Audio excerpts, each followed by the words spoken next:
ছেলে নাতি পুতার সমান। ওরা এসে বেটা দেবে কিনা বল। যদি না দেশ তাহলে কেমনে এখানে থাকিস আর ব্যবসা করিস দেখে নেব, বলে না? আমরা এলাকার জনগণকে আশ্বস্ত করছি, সারা বাংলাদেশের মতো আপনারা আপনাদের ভালোবাসা দিয়ে, সমর্থন দিয়ে, দোয়া দিয়ে, ভোট দিয়ে আমাদেরকে একটু সুযোগ দেন। মহান আল্লাহকে ভরসা করে আমরা ওয়াদা করেছি, চাঁদা আমরা নিব না, চাঁদা নিতে দেব না। আমরা বলেছি দুর্নীতি আমরা করব না, দুর্নীতি আমরা সহ্যও করব না। আমরা এই দেশকে লুটে পুটে খাওয়ার জন্য মসনদে বসতে চাই না। আমি আমার দলের পক্ষ থেকে দায়িত্ব নিয়ে বলেছি, আমরা বাংলাদেশ জামাতে ইসলামীর বিজয় চাই না, আমরা চাই 18 কোটি মানুষের বিজয়। সে বিজয়ী হবে আমাদের বিজয় ইনশাআল্লাহ। পাঞ্জাবের জগতে একটি বিশ্বস্ত নাম, শাবাব এথনিক ওয়্যার। সম্মানিত ভাইয়েরা, এই বিজয়টা আনতে হলে আগামীতে 2টি ভোট আমাদের জন্য অপেক্ষা করছে একই দিনে, 12 ফেব্রুয়ারি।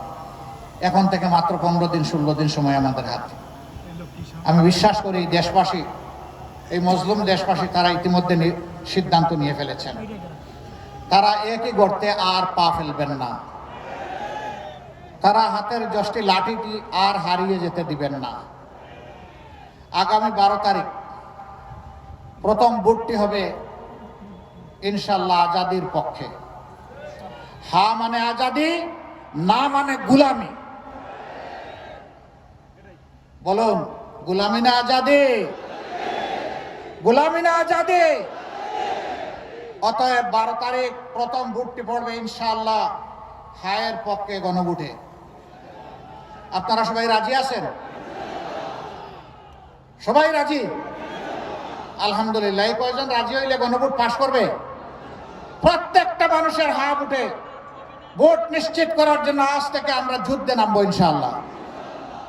মানুষকে বুঝাবো, হা বিজয়ী হলে বাংলাদেশ বিজয়ী হবে, হা পরাজিত হলে বাংলাদেশ পরাজিত হয়ে যাবে। আমাদের সন্তানরা তারা বলেছে জীবন দিব, জুলাই দিব না। আমরাও বলছি জুলাই শহীদেরা প্রয়োজনে জীবন দিব, তবুও তোমাদের সাথে দেওয়া কথা রক্ষা করব ইনশাআল্লাহ। জুলাই কারো হাতে তুলে দেব না। জুলাই একটি মানুষের, জুলাই কারো একার নয়। আমাকে মাফ করবেন, আমাদের রাষ্ট্রের বর্তমান দায়িত্বশীল দেশের বাইরে একটা গুরুত্বপূর্ণ দেশে গিয়ে একজনকে বলেছিলেন তিনি মাস্টার মাইন্ড।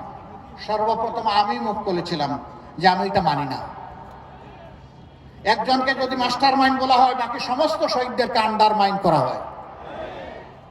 অতএব একক কোনো মাস্টার মাইন্ড এই যুদ্ধের ছিলেন না, 18 কোটি মানুষই মাস্টার মাইন্ড ছিলেন।